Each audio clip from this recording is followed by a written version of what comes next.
నమస్కారం ఘంటారావానికి స్వాగతం. ముందుగా ప్రధానాంశాలు. కడప మహానాడుకు పోటెత్తుతున్న పార్టీ శ్రేణులు, ప్రత్యేక బస్సుల్లో తరలివస్తున్న అభిమానులు.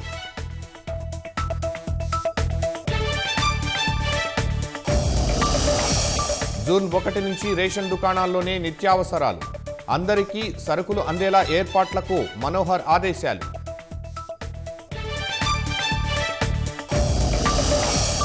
వాయువ్య బంగాళాఖాతంలో వాయుగుండం, కోస్తా ప్రాంతాల్లో భారీ వర్షావకాశం.